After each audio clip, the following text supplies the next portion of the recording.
Hello, dear. I'm Nuella, your psychiatric provider. Let's take a look at Sam, a 12-year-old child diagnosed with disruptive mood dysregulation disorder. And here is Jessica, Sam's mother. David, Sam's father. Dr. Miller, Sam's psychiatrist. And Emily, Sam's younger sister, who is 8 years old, in the family's living room, on a late afternoon during a school week. The room is moderately tidy, with a few scattered toys and school supplies. Jessica is in the kitchen preparing dinner. Emily is playing with her dolls on the floor. Sam storms in from his bedroom, visibly agitated. Sam, shouting, "Where's my blue notebook?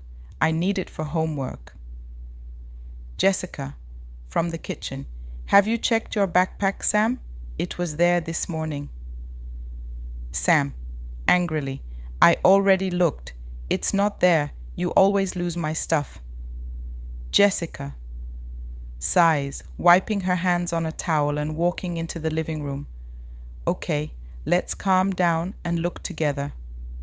When did you last see it?" Sam, voice escalating, "I don't know.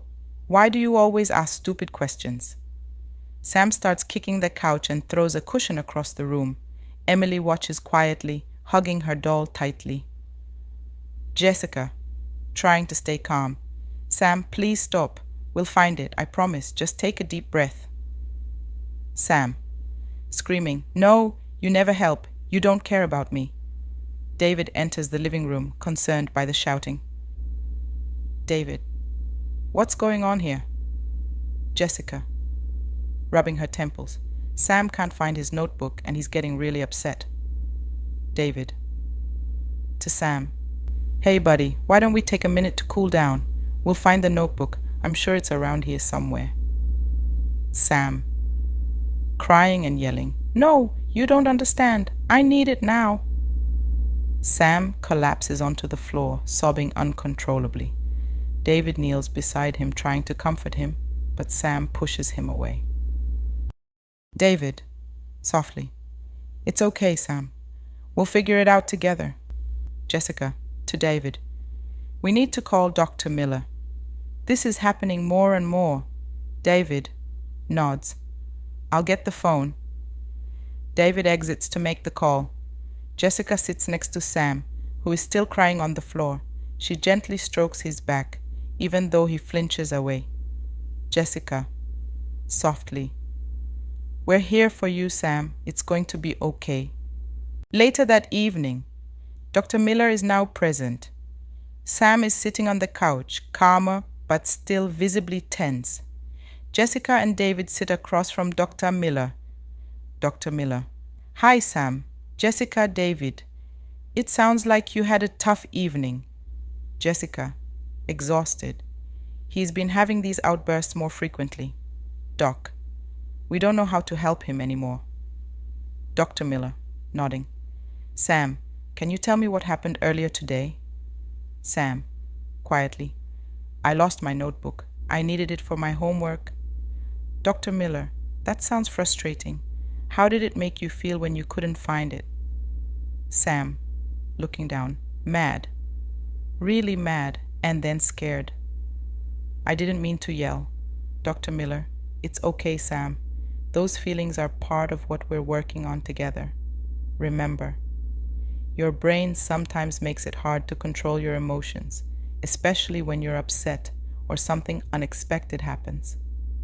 Jessica, "We've tried everything, but it's like we're always walking on eggshells." Dr. Miller, "DMDD can be really challenging for both Sam and you as his family. The key is to keep working on strategies to manage these outbursts." Sam, "Remember the breathing exercises we talked about?" Sam, nodding slightly, "Yeah, but it's hard to remember when I'm mad." Dr. Miller, "That's understandable. It takes practice. We can work on more reminders and maybe set up a plan together, okay?" David, "What else can we do? It feels like nothing helps sometimes." Dr. Miller, "Consistency is important. Structured routines. clear expectations, and positive reinforcement when Sam is able to manage his emotions.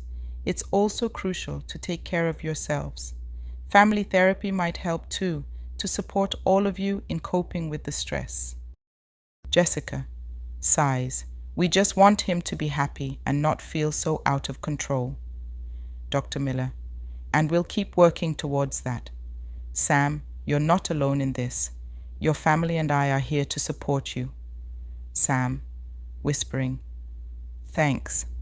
Emily comes over and hugs Sam, who stiffens at first but then relaxes slightly. Emily, I'm here too, Sam.